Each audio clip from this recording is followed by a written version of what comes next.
যে ডিসকাশনটা করতে চাই, ঠিক এই ভিডিও যখন করছিলাম তার আগে ইফতারের আগ মুহূর্তেই বলতে পারেন, আমি আমার সহকর্মী আরিফের সাথে একটা কন্টেন্ট রেডি করছিলাম মিরপুরে, এবং সেটা শিডিউল করা ছিল যে ইফতারের পরপরই যেন আমরা সেটাকে প্রচার করতে পারি। আলোচনার বিষয় যেটা ছিল বিভিন্ন মাধ্যমে জানার পরে যে সাকিব আল হাসান তিনি যে তার বোলিং অ্যাকশনে তৃতীয়বার পরীক্ষা দিলেন বা মেকানিক্যাল টেস্ট, সেই পরীক্ষায় তিনি উত্তীর্ণ হয়েছেন এবং এই বয়সেও সাকিব আল হাসান নিজেকে রিলেভেন্ট রাখার জন্য, অ্যাভেলেবেল রাখার জন্য যে চেষ্টা করছেন সেই ডেডিকেশন নিয়ে কথা। সেই আলোচনাটা যখন শেষ হয় এবং সেই কন্টেন্টটা মোটামুটি যখন প্রকাশও করা হয়, তার ঠিক আগ মুহূর্তে সাকিব আল হাসান তার পেজে, তার অফিসিয়াল ফেসবুক পেজে একটা ভিডিও পোস্ট করেছেন। যেই ভিডিওটা 1 ঘন্টার মধ্যে 1 মিলিয়ন ভিউ হয়েছে। ডেফিনেটলি সাকিব আল হাসান মেগাস্টার, সাকিব আল হাসান যে কোনো কিছু পোস্ট করলে সেটার প্রতি বাংলাদেশের মানুষ হুমড়ি খেয়ে পড়বে, খুবই স্বাভাবিক। সাকিব আল হাসান করেনি তো আমাদের জন্য, খেলেছেন আমাদের জন্য, তার কথাবার্তা আমাদের জন্য, এবং সবশেষ ভিডিও যেটা সেটা ডেফিনেটলি সাকিব ফ্যান্সদের জন্য। তাহলে ভিডিওটা কি? সেই আলোচনাটা যখন করতে যাচ্ছি ঠিক সে সময় আমি অনেক বেশি লজ্জিত, কারণ এই আলোচনা করবার আগে সাকিবকে আকাশে তুলে যে স্টোরিটা আমি করেছিলাম সেটার সাথে তার ঘন্টাখানেক পরের সাকিবের কর্মকাণ্ডের কোনো ধরনের মিল নেই। সাকিব আল হাসান জুয়ার বিজ্ঞাপন করেছেন আবারও, যে বিজ্ঞাপনটা করার কারণে অথবা যেই প্রতিষ্ঠানের সাথে যুক্ত হবার কারণে সাকিব আল হাসানকে নিয়ে তুমুল বিতর্ক ছিল, তুমুল আলোচনা ছিল, দল থেকে তাকে বাদ দিয়ে দেওয়া হবে এরকম একটা বাংলাদেশ ক্রিকেট বোর্ডের স্টান্স ছিল। সাকিব আল হাসান সেখান থেকে ফিরে আসলেন, সাকিব আল হাসান নিজেকে শুদ্ধ বললেন। সাকিব আল হাসান শুরুতে যখন এই ইস্যু নিয়ে আলোচনা হচ্ছিল তিনি অনেকটা বুঝতে পারেন নাই পুরো ইস্যুটা, সেটা ক্লেম করার চেষ্টা করেছেন যে আসলে এটা তিনি বুঝতে পারেন নাই যে তাকে আসলে জুয়ার বিজ্ঞাপন করানো হচ্ছে টাইপের। তার এজেন্ট হিসেবে যারা কাজ করে তিনি অনেকটা তাদের উপর দায় দিয়েছিলেন। এবার সাকিব আল হাসান সরাসরি, এর আগে তো একটা স্টিল পিকচার ছিল, সরাসরি ভিডিওতে অংশ নিয়েছেন, পোস্ট করেছেন, ইন্সপায়ার করেছেন। আবারও বলছি, সাকিব যেমন খেলেন আমাদের জন্য, সাকিবের সোশ্যাল মিডিয়ার পোস্ট 90% তো আমাদের জন্য, আমাদের তারুণ্যের জন্য, আমাদের যারা সাকিবকে আইডল মনে করি তাদের জন্য।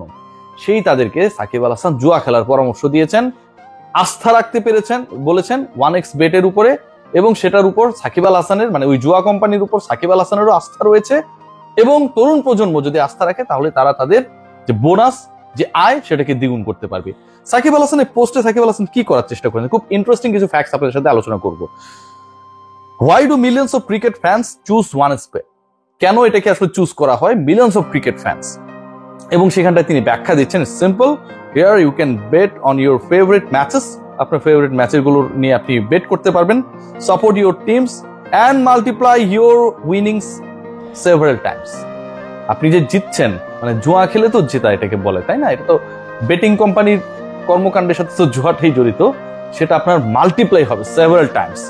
তারপরে বলছে, why 1x bet? To me, for me, the answer is obvious. It's one of the most reliable platforms and I trust it.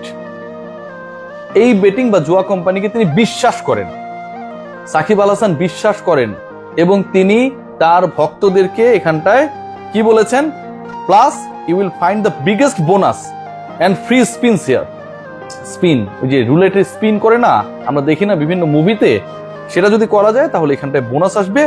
Just use my promo code. ভাবা যায় সাকিব আল হাসানের প্রোমো কোড আমরা পিজা খেতে ইউজ করতে পারি, ভালো লাগে না? ক্লদিং এ আমরা ইউজ করতে পারি, ডিসকাউন্টস পাবো, ভালো লাগে। কোন একটা কোম্পানির ব্যাট কেনার জন্য আমরা সেটাকে ইউজ করতে পারি। সাকিব আল হাসান ভাই আমাদের আইডল, আমাদের প্রজন্মের সেরা ক্রিকেটার, তিনি বলছেন তার প্রোমো কোড ইউজ করতে, SH75VIP to double your bonus point registering. Shakib Al Hasan তার নামে যে প্রোমো কোডটা রয়েছে সেটাকে ব্যবহার করতে বলছেন, SH75VIP, তাহলে আপনার বোনাসটা ডাবল হয়ে যাবে ওয়াইল রেজিস্টারিং, যখন আপনি নিবন্ধন করবেন। আমার কাছে পুরো ব্যাপারটা খুব আনএক্সপেক্টেড লেগেছে, এবং বাংলাদেশের মানুষ এই ধরনের কর্মকাণ্ডকে, সাকিব আল হাসানকে আমরা ক্রিকেটার হিসেবে যে জায়গায় রাখি, কর্মকাণ্ডে সাকিব আল হাসান আসলে পুরো সম্মানটা আমাদের তার প্রতি ভালোবাসা, ফিলিংসকে একদম পায়ে পিষ্ট করে দেন ভাই মুহূর্তের মধ্যেই। সাকিব আল হাসান এমন একটা সিচুয়েশন এখানটায় দেখা যাচ্ছে, আপনি যদি পুরো সাকিব আল হাসানের পোস্টার নিচে যান দেখবেন যে কমেন্ট বক্স এখানটায় হচ্ছে লিমিটেড করে দেয়া, এবং লিমিটেড করে দেওয়ার কারণে মাত্র 8টা কমেন্ট দেখা যাচ্ছে, 3000 শেয়ার হয়ে গেছে। সাকিব আল হাসানের এই যে ফজিলতপূর্ণ পোস্ট, এটাতে কমেন্ট মাত্র 8টা।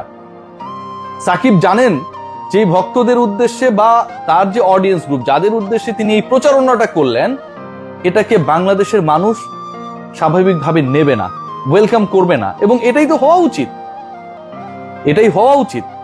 সাকিব আল হাসান এটাকে বাংলাদেশের মানুষ ওয়েলকাম করে নাই। সাকিব আল হাসান তার কমেন্ট বক্স লিমিটেড করে দিয়েছেন, লিমিটেড।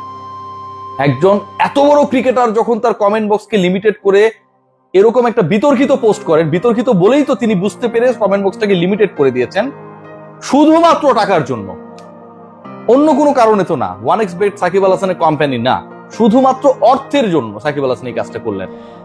এটা কি কোনোভাবে কাঙ্ক্ষিত?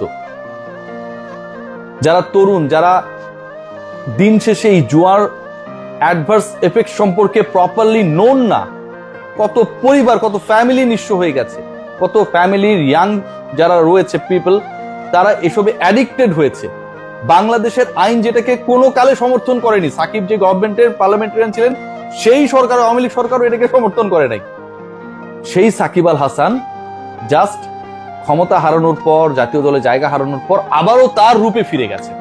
তাহলে কি এই সাকিব আল হাসান কি আমরা একসেপ্ট করি? এই সাকিব আল হাসানই কি আসলে রিয়েল সাকিব আল হাসান? নাকি যে সাকিব আল হাসানকে আমরা আমাদের স্বপ্নে শয়নে, যে সাকিব আল হাসানকে আমরা আমাদের আইকনিক পজিশনে ভাবি, সেই সাকিব আল হাসান অরিজিনাল সাকিব আল হাসান? একজন সাকিব আল হাসানের কত টাকার প্রয়োজন? বাংলাদেশের স্পোর্টসম্যানদের যদি আপনি সবাইকে প্লাস করেন, সবার অর্থবিত্তকে যদি যোগ করেন একসাথে, এক সাকিব আল হাসানের সমান হবে না ভাই। একজন সাকিব আল হাসানের কত অর্থের প্রয়োজন, কত টাকার প্রয়োজন, যে কারণে তিনি, যারা তাকে আইডল মানেন, সেই তরুণ প্রজন্মকে পথভ্রষ্ট করার জন্য জুয়ার বিজ্ঞাপন তার সোশ্যাল হ্যান্ডেলে, অফিসিয়াল সোশ্যাল হ্যান্ডেলে পোস্ট করতে দ্বিধাবোধ করেন না। আমরা কি এই সাকিব আল হাসানকেই সাপোর্ট করি? এই সাকিব আল হাসানের জন্য গলা ফাটাই, এই সাকিব আল হাসানের খেলা দেখার জন্য বৃষ্টিতে ভিজেছি।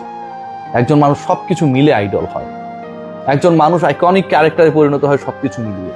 সবচেয়ে বড় ব্যাপার যেটা, সেটা হচ্ছে আপনার পারফরমেন্সের থেকে আপনার ক্যারেক্টার, আপনার চরিত্রের জায়গাটায় সাকিব আল হাসান এখনো সুধান নাই।